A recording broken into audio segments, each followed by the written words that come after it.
Queria convidar a Bia Kern. A Bia ela é fundadora do Mulher em Construção. É uma organização que desenvolve há 10 anos cursos de formação na área de construção civil para mulheres, né, visando o empoderamento no setor. Ela foi finalista do Prêmio Cláudia, em 2012. Eu amo esse capacete cor-de-rosa que ela sempre traz. Lindo. Ela é também membro da Clinton Global Initiative e também foi selecionada como Fellow da Humanity Foundation, que identifica, apoia empreendedores sociais que contribuem para o progresso de mulheres e das comunidades, melhorando a sua capacidade, alcance e impacto. Então, também acho que tem uma super sinergia entre a Bia e a Milena. Eu espero que elas façam parcerias, né? E que, de alguma forma, também o Itaú possa ser parceiro dessa jornada. Então, Bia, conta um pouquinho da sua história. Obrigada. Muito obrigada. Agradeço o convite. E essa parceria obrigada, começa com as arquitetas aqui e com as donas de casa, empresárias, enfim, que precisam de reformas em casa, né? Bom, então eu vou contar um pouquinho. Meu nome é Bia Kern. Eu sou fundadora da Mulher Gaúcha, que é uma OSC, uma organização social, mas que capacita mulheres para a área da construção civil. Agora aqui eu vou passando. Bom, qual é a minha história? A minha história, eu vou primeiro colocar o meu capacete, que eu vi que tinha uma coisa errada. Eu sempre coloco ele. Ele é cor-de-rosa, ele não era cor-de-rosa. O primeiro capacete que a gente teve, falando em produtos, agora eu vou resgatar, ele saiu para a gente pintar R$50. Foi o primeiro. E agora ele está no mercado, foi muito rápido. Agora está no mercado concorrendo com azul, amarelo, tudo que é cor na área da arquitetura. Então, a gente está muito satisfeita, porque até isso entrou. A obra ela é muito cinza, é muito sem graça, né? Mas a gente entrou com cor-de-rosa para dizer a mulher está lá, pelo menos por enquanto, né? E vão aumentar esse número. Bom, qual é a minha história? Eu sou filha de imigrantes alemães, imigrantes lá da 5ª, 6ª geração. O meu pai era tradutor tupi-guarani para os padres jesuítas. É uma história muito bacana, né? Porque, imagina, as fronteiras, casou com uma mulher urbana e uma mulher muito forte. Meu pai também era forte, mas a minha mãe era mais forte. Então, aprendi muito, muito com ela. Eu era muito sempre indignada, como as gurias aqui falaram também, com injustiças. Isso era uma coisa que me pautou muito, muito, muito. E, aos 13 anos, a gente não era muito rico, pelo contrário, era uma família muito simples, mas eu já fugia de casa para dar aula de reforço para as comunidades que mais precisavam. E, justamente, eram meninas que batiam na nossa casa pedindo, e aquilo me condoía muito. Era uma forma assim, de muito ver falarem mal dos índios, falarem mal dos nordestinos, falarem mal dos pretos, e eu mesma era lemoa, 5ª coluna, toda sardenta. Quer dizer, todo mundo dizia, porque era gordo, porque era magro. Quem era quem? Quem é que se defendia? Ninguém falava. Ainda mais o Rio Grande do Sul, aquilo ali, nossa, é uma terra danada, italianada. Ouvindo a Sofia falar ali, a italianada não é fácil, a lemoada piorou. Então, é muito complicado a gente trabalhar isso. E isso me deixava tão revoltada que, realmente, então, eu queria fazer alguma coisa diferente no mundo. Eu acho que a gente veio para cá para alguma coisa. Então, tinha que trabalhar, tinha que fazer. E, então, eu fugia de casa, fazia as coisas. A minha mãe jamais imaginava. Aos 13 anos, o meu pai já tinha saído de casa, porque ele era forte, mas não tanto. A minha mãe era mais. Ela teve 7 filhos e ela teve que segurar todo mundo sozinho. E, assim, ó, a gente aprendeu desde cedo que tinha que se virar, mas tinha que se virar mesmo.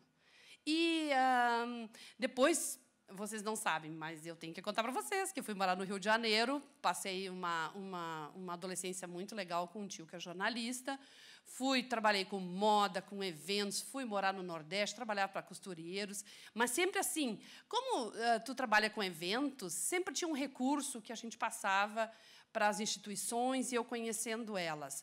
Aquela sementinha que eu tinha começado lá no Rio Grande do Sul e que depois eu não tive orientação, eu terminei trazendo na última etapa, na última etapa para iniciar, que foi com o nascimento das minhas filhas. Eu também, fruto do relacionamento, tive gêmeas, as meninas, a Betina e a Bruna, e, a partir daí, a gente começou a imaginar o que era uma mulher chefe de família, que não tem horário de creche, que tem vários impedimentos de trabalho, mas que está sozinha, que tem que trabalhar, que tem que fazer tudo, porque não tem ninguém por ela.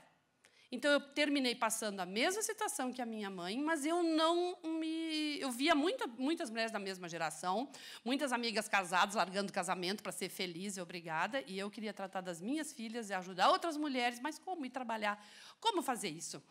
Então, eu entrei para o serviço público, revoltada, tentando ver que tipo de trabalhos eu poderia levar. Só que eu me decepcionei muito, muito, muito mesmo, porque eu trabalhava com fundação de mulheres e, naquela época, as mulheres eram muito chazinho, tricô, crochê, e eu me revoltava com isso, porque eu achava que isso não dava dinheiro para ninguém. Nem tinha matéria-prima, uma não vendia para a outra, não entendia muito bem como é que era o mercado. Mas, uma coisa assim, até caixa d'água, elas limpavam para gente pobre. Mas, espera aí, hello, não tem... Pobre não tem caixa d'água. E outra, o Rio Grande do Sul chove muito mesmo, mas ninguém tem cisterna, ninguém se preocupa que no verão não tem água. É umas coisas assim que o poder público ele não enxerga, o trabalho público ele é muito antiquado. E outra coisa, não tem mulheres trabalhando nessa área. A política também tem que ser valorizada nesse sentido. Tem que ter política para mulheres, a gente tem que participar. A gente tem que entrar porque a gente enxerga, como numa construção, a gente enxerga tudo, e não só aquele ponto dos homens, muito pontuais. Então, a gente, na realidade, tem que construir uma outra proposta. No serviço público, eu comecei a ficar doente, porque eu via que realmente não rolava. Eu trabalhava em 257 municípios, levando projetos que eu não acreditava. E isso fez com que eu, além de ficar doente, eu me revoltei tanto que eu terminei largando, chutando o balde. E aí eu me lembrava de uma pessoa muito especial que sempre me ensinou, a minha mãezinha lá, que está com 91 anos, todos os prêmios eu dedico a ela, tudo que eu ganho, enfim. Mas, assim, ó, a gente tem exemplo quando a gente começa. Se a gente não tiver exemplo, se a gente não tiver uma força, ou mesmo a gente mesmo se servir de exemplo, não tem que chorar porque não tem isso, não tem aquilo, não tem que ir à luta. A minha mãe sempre disse que não tem coisa de mulher e não tem coisa de homem. Aqui, eu bem jovem ainda e ela, nós tínhamos uma casa muito simples e era de madeira, que é muito comum no Rio Grande do Sul, né, as casas de madeiras. E ela vivia fazendo reforma. Então, é desde pequenininha que eu tenho reforma. Ali, nós fazendo uma calçada de basalto, porque era tudo gramado, e, naquela época, chovia muito, e estava ficando muito ruim para as pessoas passarem. Ainda se caminhava em calçada. Hoje, ninguém mais passa. A casa está totalmente diferente, pena que eu não trouxe agora. Mas, assim, ó, é uma calçada de basalto irregular, isso é uma coisa muito pesada, e a minha mãe era danada. Ela via, essa janela não está boa? Ela era daquelas arquitetas frustradas, tá? Que nunca conseguiu fazer, mas, tipo assim, eu acho, né? Porque ela sempre queria mudar a casa, sempre queria mudar, e a gente terminava participando disso. Isso queria dizer outra coisa, que a gente mesmo tem que resolver se a gente não tiver como trabalhar a situação, né? Bom, o que eu quero dizer com isso? Muitos pedreiros participavam, iam nas nossas casas, assim como vocês já devem ter exemplo também, de pessoas que não contribuíam com o que a gente queria, ou seja, cobram um valor tal por uma tarefa, vai lá, não faz, leva o dinheiro e não cumpre. Enfim, mulheres e mulheres, isso acontecia nas outras casas, e todo mundo me achava muito doida. E aí, como eu era considerada muito doida, eu levei isso para o serviço público. Só que eles achavam que eu era tão louca, que isso era coisa de tanto de homem, tinha tanto preconceito nessa área, isso faz mais de 20 anos, que eu levei a proposta. Simplesmente não foi aceito, nunca foi aceito. Eu chegava nas empresas, produtos, nada. Então, eu disse, sabe de uma coisa? Eu mesmo vou fazer. Aí, o que eu fiz? Bati numa ferragem, e pedir, nessa ferragem, um apoio de algum dos produtos que eles têm, que são aqueles que eles fazem demonstrações e tudo. O que a gente poderia fazer? Bom, o primeiro cliente foi uma empresa de tinta, outro de pincel. E onde fazer? Bom, em primeiro lugar, o que a gente ia fazer? Pegamos e começamos a adotar um asilo, uma creche, fazer de uma forma com que a gente realmente visse uma transformação. Gente, de 25 mulheres que a gente tinha vagas, que nós abrimos 25 vagas, mais de 300 mulheres vieram. A gente colocou cartazinhos nas paradas de ônibus, uma loucura, foi absurdo. Elas vinham de carroça, de bicicleta, de todas as maneiras. Isso impactou de uma maneira a cidade, isso fomentou, isso foi lá em 2006, há 10 anos atrás, que eu pensei, puxa, a gente podia adotar bairro a bairro, fazer só na cidade. Mas a mídia foi tão estrondosa que cada município foi pedindo, outros estados também foram, mas espera aí, recém a gente começou. E as mulheres, com aquele dinheiro, começaram a fazer as suas vidas, a sua construção. A gente viu que tinha que mudar muita coisa, a gente tinha que preparar elas para um mercado que era totalmente diferente. Elas tinham aula de ginástica. Era todo um conteúdo teórico comprometido para que elas realmente entrassem. E isso foi dando tão certo que a gente criou um mundo onde as mulheres são capazes de fazer as suas próprias escolhas. Então, primeiro, elas iam consertar a casa delas, depois elas iam trabalhar, se quisessem. A nossa proposta única de valor é esse, é empoderar a mulher pela construção civil. Bom, aí as oficinas são as mais variadas, né?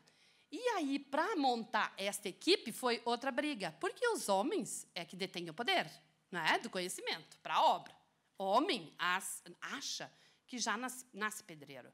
Então, ele tem aquela coisa, né? Força física, sou eu que arrumo, sou eu que faço. Mas, na hora H, o companheiro lá não faz, fica a torneira pingando, tu não sabe como fazer, e vem um cara por 50 centavos, vai lá, troca a borrachinha e cobra R$100, R$200, entra na casa, ainda tem o risco da violência, tem toda uma situação, um contexto que, por que a gente não aprende a fazer? Então, eu tive que buscar o conhecimento de professores que tinham já de outras instituições, como o Senai, e escolher eles a dedo, porque é uma situação bem delicada também, eles não sabem a questão de gênero. Como vocês falaram, mulher fala, e pergunta. É bem diferente de uma sala de homem masculina. Porque lá eles mesmos dizem, nossa, os homens não perguntam nada. Sim, ele fica quieto, ele fica temeroso. A mulher não, ela quer saber tudo, ela lê o manual do produto. Outro grande problema que a gente enfrenta na construção civil é esse, né? Não vê, é o engenheiro, o consultor que chega, não, vão economizar no cimento, que nada, vão fazer o traço direitinho. E a gente quer saber, porque a gente não sabia nada, então a gente está verde. Para nós é muito mais cômodo. A gente chega, aprende, e é cômodo em termos, né? Porque aprende, estuda e pega o conteúdo. Então, é diferente. Então, por isso, a gente trabalhou essa questão da metodologia própria, desenvolvemos uma forma única de transmitir os conteúdos técnicos e comportamentais. Nós levamos advogada, psicólogas, todas para compor. Elas participam de várias aulas, porque é fundamental a gente dar seguimento a como ela vai entrar num processo totalmente masculino, né? E como nós estamos pavimentando um novo caminho? Bom, ao longo de 10 anos, nós atingimos mais de 4.000 mulheres, com palestras, cursos, workshops, né? E, indiretamente, 16.000 pessoas. Cada vez que uma mulher faz um curso, ela leva adiante, arruma a sua casa, daí vai chamando a vizinha, é muito bacana, porque terminam fazendo os mutirões, que é tudo muito agradável. Já realizamos 52 cursos, visitas técnicas, palestras, seminários e workshops. Quem faz curso fica ligada a nós. Ela não é uma pessoa que faz curso e vai embora. Não, ela fica perguntando tudo, posso usar isso, posso usar aquilo, entra em contato com as professoras, com os professores, né? A metodologia até foi colocada de uma forma com que nós ensinamos 12 mulheres a ser multiplicadoras, e essas, na realidade, é que estão seguindo à frente. A gente foi ensinando os professores, né? Volto a falar lá na nossa metodologia, porque hoje a gente diz que só falta eles botarem saia, eles já sabem bem como lidar e trabalhar com as mulheres, e também ser eles próprios, né? Ensinando elas, a gente consegue multiplicar melhor. 40% das nossas alunas recebem oferta de trabalho antes de completar o curso. Isso aconteceu muito nessas grandes obras aí. Antes mesmo de completar, elas já estavam trabalhando, e isso até atrapalhou, de uma certa forma, o curso, porque não deixa ela se formar num só, né? Mas, de toda forma, já está trabalhando, já sai para o mercado, e é o que a gente conta. Bom, 32% das graduadas, então, estão inseridas no mercado de trabalho em regime formal e 28% de forma autônoma. Elas ganham muito mais trabalhando com bicos. A gente pega, assim, elas ganhando uma boa grana, porque daí tu organiza o teu trabalho, né? E tem um outro referencial. Bom, mais de 55 voluntários em 10 cidades do Rio Grande do Sul a São Paulo. A gente tem maior número, toda hora tem voluntária chegando. Em média, nossas alunas que trabalham com a carteira assinada nunca tiveram nenhum trabalho, são aquelas recicladoras. A gente pega aquela mulher que era a ânsia de pegar aquela mulher que não tinha direito a nada, nenhum programa de governo, nada, aquela que não tem vontade, não tem princípios para enfim, com os filhos, né, tem que trabalhar, não tem conhecimento, então essa ganha, em média, R$1.000 sendo auxiliar. E trabalhando de forma autônoma, elas podem chegar até a ganhar R$ 1.500. Mas ainda temos muito o que fazer. Atualmente, as mulheres representam somente 9,55% dos trabalhadores da construção civil. É muito pouco, e a gente está batendo muito nisso para que elas tenham um maior conhecimento, e a gente está trabalhando para que isso melhore. Os nossos programas são... O nosso carro-chefe é o Cimento e Batom. O Cimento e Batom é um projeto que está definido em 2 programas. Um deles, a gente começou com um curso de formação de 200 horas em média, só que ele é um custo muito caro, e a gente não está conseguindo patrocínio. Então, a gente pensou em criar o Cimento e Batom, que é aquele que é mais rápido, que é de um dia, de demonstração das empresas, todo o processo, né? E o Cimento e Batom é uma coisa muito bacana de trabalhar, e eu acreditei que as empresas iam trabalhar com a gente, enfim, iam aceitar, dizer, mas eu quero isso, eu quero aquilo, o capacete é o cor-de-rosa, como é que eu vou trabalhar com a furadeira? Vamos trabalhar para isso, só que não tem dinheiro. Eles não acreditam nesse processo. O que eu acho que eles estão totalmente enganados. Na realidade, as empresas que apostarem nas mulheres, cada vez mais nas empreendedoras, na questão da instituição social, é o que vai alavancar a nossa história. Não só o nosso apoio, mas de todas as mulheres. Cada vez que uma mulher trabalha por outra, ela também está se empoderando as famílias. Bom, aí o Cimento e Batom pode ser de um dia ou como for. Tá. O Criadoras na Obra, ele nasceu da Cimento e Batom, porque muitas arquitetas e engenheiras, eu não sabia que não tinham essa formação de mão na massa na faculdade, no curso. E assim são os homens também. Inclusive, os homens até têm nos solicitado curso específico. Por quê? Isso é uma coisa interessante, né? Por que eles estão aprendendo na sala de aula? Então, a gente está levando Criadoras na Obra porque a gente cobra. É uma maneira que a gente achou de construir uma graninha para o nosso projeto, porque até então, não disse para vocês, mas a gente não tinha dinheiro e eu vendi a única casa que eu tinha para seguir adiante no projeto. É uma coisa que a gente acredita, é de dentro para fora. Se a gente acredita naquilo que a gente faz, é evidente que tem uma noção diferente. Então, tu acredita, tu aposta, tu vai à luta e a gente consegue fazer, não tenha dúvida. E esses workshops, então, são pagos, né? E pode ser de 8 dias a 3 dias.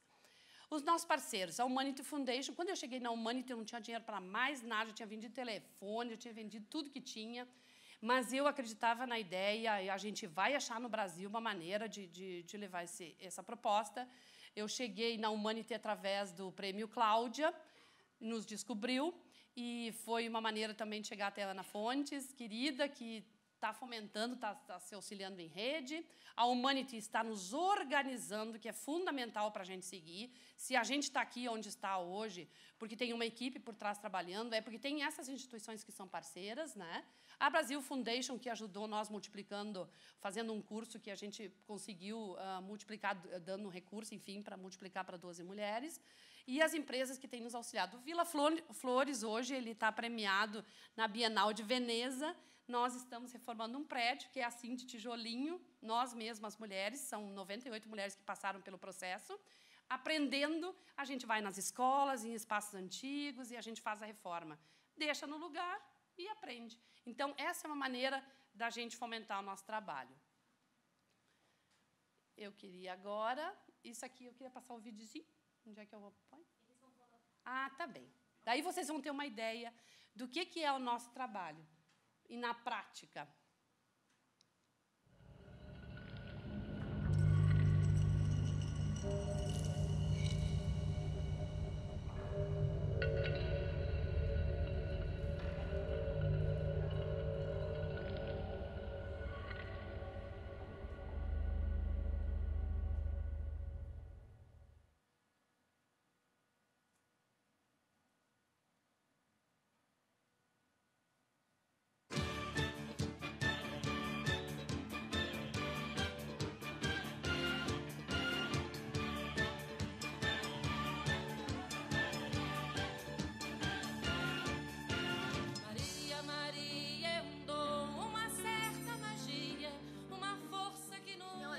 Imaginei que eu ia levantar uma casa, né? A gente já tá quase terminando, a gente fica emocionada de ver, sabe? A gente, pô, olha aí o que a gente tá fazendo, sabe? Então eu chego em casa pensando assim, às vezes nem acredita, sabe?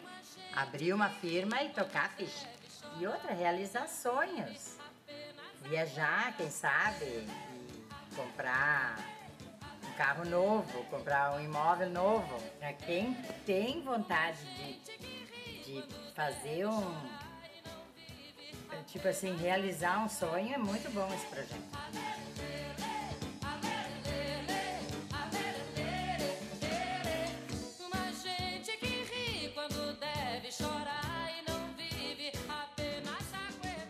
E depois, de repente, quando der certo mesmo, de repente abrir uma firma e pegar umas colegas que a gente se deu muito bem, né? Construir um monte de amizade. E daí abrir uma firma e daí a gente ia seguir em frente. E trabalhar para o Cerro Grande, né? Fazer, quem sabe lá, quantas obras dá pra fazer. É um orgulho para nós, né? Saber que a gente está construindo para nossa comunidade, para nós mesmos, né? Então isso é um orgulho que a gente vai ter, a gente vai passar porque isso, olha, a gente construiu isso aí, é para nós mesmos, é para o futuro das nossas crianças, o futuro das crianças do CRAS. Maria, Maria, mistura dor e alegria, mas é preciso ter manha, é preciso ter graça, é preciso ter sonho sempre. Esse curso foi bom pra gente, é bom pra gente e vai ser bom pra comunidade também. Quando precisar, a gente tá aqui para ajudar. Tem muitas mulheres, que nem eu, que tem filho, que é sozinha, né? Que tem que batalhar, tem que ir à luta, trazer o pão de cada dia para casa, né? Então, eu aconselharia que elas venham também. Para mim foi muito gratificante. Foi realizações de sonhos. Meus, das minhas filhas, do meu marido, da minha família. Eu, meu Deus, o que eu tô fazendo aqui? Tô trabalhando, meu sonho. Vou trabalhar, eu sou mulher, eu estudei para isso, fiz curso para isso, e eu tô aqui, vou realizar meus sonhos.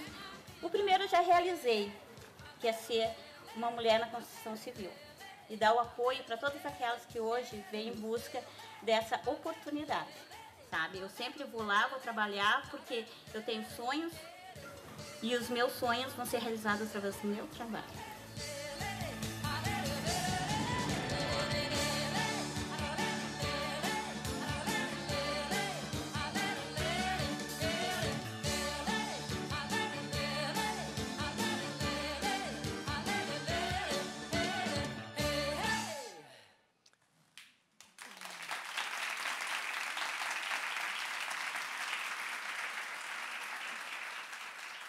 Gurias, gurias, né? Eu vim do Rio Grande do Sul, vocês já viram, né? Vocês sabem que quando se ajuda uma mulher, a gente ajuda toda uma sociedade. Essas mulheres, quando fazem esses cursos, elas aprendem para elas, depois elas vão trabalhar. Em curso ainda tu vê a diferença que elas têm. Quando é fornecido, e geralmente é fornecido o almoço, elas levam muita coisa para casa, do doce, da perinha, levam para suas filhas. A gente tem que deixar isso na nossa cabeça. Quem é que constrói a sociedade, se não é a educação? Se a gente trouxer isso de casa, a gente vai fortalecer uma família, com certeza essa sociedade que a gente está vivendo não vai passar muito. Mas tem que cuidar das próximas gerações. Cada vez que ela faz isso, ela está aumentando a nossa autoestima. E uma coisa muito interessante que acontece até hoje, o primeiro dinheirinho que elas pegam, eu sei, eu já vi e acompanhei, elas vão no supermercado. O dinheiro é para casa, não é para o happy hour. E outra coisa, gurias, é de emocionar. Mas elas levam tudo que elas podem para casa. E elas cuidam do marido quando está doente, né? O marido foi embora, quem é que cuida? Ela volta de novo. Ok, queridinha. Ela está lá cuidando. E é da mãe, é do pai, é dos filhos, é de todo mundo que estiver na volta. E outra coisa importante também é assim, ó, que a gente não pode esquecer. Segundo lugar, eu vou botar creme na cara. E aí elas vão no salão e começam a se empoderar. E em um ano tu não reconhece ela. Porque a obra é isso, a obra vem de dentro para fora. Primeiro, elas começam a dizer, Bia, vem ver a minha obra-prima. Olha a obra-prima que eu fiz. É uma obra-prima, não é uma obra. Elas têm valor, elas têm respeito porque é uma profissão. Pode ser varrer rua, mas vamos varrer ela direitinho. Qualquer profissão é honesta. E a obra é a coisa mais linda. Não viram que é para mulher? É uma academia a céu aberto. Elas ficam lindas, coxa dura, poupança, tudo durinho, bonitinho. Vocês não reconhecem elas depois de um ano, porque é uma academia, elas nem pagam. Eu era bem diferente, agora eu estou gordinha, porque toda mal aqui, barriguda, porque passo o tempo inteiro no computador, não faço ginástica. Elas estão lá, linda, maravilhosa. Hoje à tarde eu tenho encontro com elas, às 5 da tarde a gente vai contar as histórias do canteiro de obra que elas estão passando, por conta dos 16 dias do evento mundial agora de violência contra a mulher. E a gente vai trazer muitos assuntos, e eu vou levar o que eu ouvi aqui. Eu às vezes eu me exalto mais, mas vamos embora. À tarde eu vou ter muito mais do que ouvir e trazer para vocês numa outra oportunidade. Eu agradeço e, por favor, gurias, empreendam, chamem as mulheres para trabalhar. Tem os cases de idosos, elas estão trabalhando nisso. A minha mãe mesmo, em vez de ter uma cuidadora, ela tem uma pedreira com ela. Ela tem 91 anos. Ela conta, é muito mais fácil, porque ela diz, faz isso, faz aquilo. Agora fez um canteirinho mais alto, que ela não pode se abaixar muito, ela tem um canteiro de planta.